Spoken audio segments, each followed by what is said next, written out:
birthday like it was yesterday.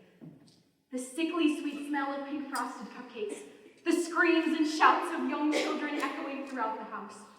And of course, who could forget the gifts? Wrapped in shiny paper and topped with a lovely bow, the Barbie dream house was everything a little girl could ever want. Or so my mom hoped. I, on the other hand, was more interested in playing with the cardboard box it came in. You see, to a grown-up like my mom, a cardboard box is merely a vessel used to hold things. But to a child, a cardboard box is captivating. Indeed, the magic of the box lies in its ambiguity. It could be a castle, a spaceship, or anything that you can imagine. I, like many other children, was raised by cardboard boxes. In the same way I shaped them with my imagination, they shaped me into a curious thinker and creative problem solver. Growing up, the adults around me always told me to think differently, or outside of the box, if you will. Yet my ideas were labeled outlandish or ridiculous just because I dared to venture away from what my parents taught me. My voice as a young person has been stifled, belittled, and silenced by phrases like, "You'll understand when you're older." Well, I'm at least a little bit older now, and I recognize that no matter our age, we all have the right to stand up, speak out, and have our voices heard. Imagine a democracy where the youth voice takes center stage in solving policy issues. Public policy affects all aspects of our life, regardless of our age. And yet, young people are nearly completely excluded from the policy-making process. So, I think we're thinking of this concept of creativity all wrong. Maybe being creative doesn't mean thinking outside of the box. Maybe it means redefining what the box means to you. Is it a castle? Is it a spaceship? It can be anything that you can imagine. In the same way that young people have the creativity to see the magic in a cardboard box, we also have the creativity to develop dynamic policy solutions. As Harvard professor David Bloom tells us, the world's 1.2 billion young people, ages 15 to 24, are probably the most neglected age group by policy analysts, business thinkers, and academic researchers. Well, perhaps this is because young people can't vote, or don't usually pay taxes. Or perhaps it's because the media paints us as apathetic avocado toast-obsessed Tide Pod eaters. And of course, this isn't anything new. Older generations are historically quick to stereotype young people. In fact, a 1925 article from the Whole Daily Mail labeled young people as grossly thoughtless, rude, and utterly selfish. Now I'll be the first to admit, some young people are grossly thoughtless, rude, and utterly selfish. But then again, so are some adults. The first step towards respecting the youth voice is moving past these oversimplifications and snap judgments we make about young people every single day. Now I'd like to pose a question. When do we gain our voice in society? Is it when we reach the arbitrary age of 18? Or how about when we file our first tax return? Or when we turn 26 and finally get off our parents' insurance? My friend Perry found himself asking these questions when he started a campaign to convert his school district to solar energy. What started out as a simple idea turned into a student-led battle against societal perceptions of youth. After sending a suspiciously well-written email in defense of solar energy, school administrators immediately believed that Perry was being controlled by an adult with an agenda. Now, it's these assumptions that young people are incapable of being competent, that silence us. So, Perry set out on a mission to prove them wrong. He gathered a group of similarly environmentally conscious students, and together, they spent an entire year researching, writing proposals and budgets, and meeting with heads of facilities from all across California. And Perry's school district listened. Well, actually, they did quite a bit more than listen. They approved a $20 million plan to convert 6 schools to solar energy. Now that's the power of the youth voice. When we empower young people by validating their voices rather than silencing them, we enable them to grow into their roles as contributing members of our society. We don't gain our voice when we cross some arbitrary threshold of adulthood. No, we have our voices right now, and we are calling out to anyone that will listen.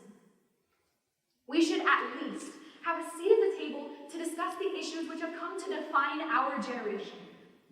We, the young people, have to cope with the rising costs of college tuition. We, the young people, have to deal with the effects of climate change. We, the young people, have to fear active shooters in our schools, and even still, we, the young people, do not have a legitimate platform to contribute our solutions to these problems. The adults of tomorrow have the burden of dealing with and solving the problems created by the adults of today. We are not apathetic. No, if anything, we're frustrated with not being listened to or respected. We are capable, we are willing, and we are passionate. All we need is a platform. But then again, not all platforms are created equally. Take Perry's Solar Initiative, for example. His imaginative cardboard box thinking was met with harsh resistance because there was no system in place for imaginative students like him to share their ideas with school administrators. It was only after he overcame that communication barrier that he was able to impact change. So young change makers like Perry are making a positive impact in their communities through social media and grassroots organizing. But that isn't enough. Sustainable change requires a complete overhaul of our political institutions. We must formally recognize the youth voice as valuable and include input from students and young people at every step of the policy-making process. At the very least, this means being able to formally provide input on issues that directly matter to young people. We see those conversations happening right here in the town of Gilbert, Arizona, through the Mayor's Youth Advisory Committee. When the town of Gilbert recognized a problem with young people loitering on a city-owned parking garage, they challenged the Youth Advisory Committee to come up with a solution. Their answer was pretty simple: increase police presence on the parking garage. Okay, awesome. The young people helped to solve a problem in their community. But what's missing from this picture? When I interviewed my friend Priscilla about her experience on the committee, she expressed to me that she still didn't feel like her voice was being heard. But why is that? It's because as soon as she provided input on a very specific problem, her role on the committee was finished. It is important here to distinguish the difference between having a seat at the table and having decision-making power. While Priscilla did get to provide input on an important issue, she was included in a purely advisory role. She never had any real decision-making power. All of the important stuff, the researching, the proposals, the budgets, the implementation, all of that stuff was left to the adults. So what would happen if we gave young people the power to harness their creativity and impact positive change in their community? Well, it might look a little something like the world's first and only youth budgeting process in Boston, Massachusetts. What would you do if you had $1 million to create and develop an infrastructure project that would benefit your community? Would you construct new city sidewalks? Or how about making water bottle refill stations more accessible? Or maybe installing fans in schools that don't have air conditioning? Well, through the right balance of mentorship and autonomy, the young people of Boston have done all of that and more. After collecting and synthesizing hundreds of ideas from people all across the city, the Youth Budgeting Committee then synthesizes them and decides which projects are going to impact the community in the most substantial way. Next, with the guidance of city mentors, they construct these detailed plans and budgets. And then finally, this is the fun part. The young people of Boston get to vote on which project is implemented. My friend Vickiana had the opportunity to work on a project to implement future media centers in Boston. These media centers would give people from low-income communities access to advanced technology such as 3D printing. She got to work at every stage of the policymaking process, alongside business leaders, city managers, and other youth organizers. This is what it looks like when we formally recognize and respect the youth voice. It's a beautiful, symbiotic relationship. As we empower young people to grow into their roles as leaders, we foster positive change and unity in our communities. So at this point, you might be wondering to yourself, Amanda, if the problem of youth exclusion is so ingrained in our society, then how am I supposed to fix it? Well, the first step to solving this incredibly complex issue is very simple. Just ask. You'd be amazed to see the power of collective voices coming together, asking, demanding for themselves to be heard. This means asking your school administrator to include student input in important decisions. This means writing letters to your city council people asking for youth leadership roles. Now, I'm not naive enough to believe that this is always going to work. Of course, this is a fight that we have to fight. But your voice is the most powerful tool you have to impact change in your community. Organize passionate people. Create your own initiatives. Don't let anyone take your voice away from you. We need to adopt a cardboard box mindset when we're approaching policy issues. Be open to new ideas, consider change, and welcome and invite fresh, new, young voices into the public sphere. Because it's young people like Perry, like Priscilla and Vickiana and your daughters and sons and neighbors and classmates, it's our ridiculous and outlandish ideas that are changing the world right now.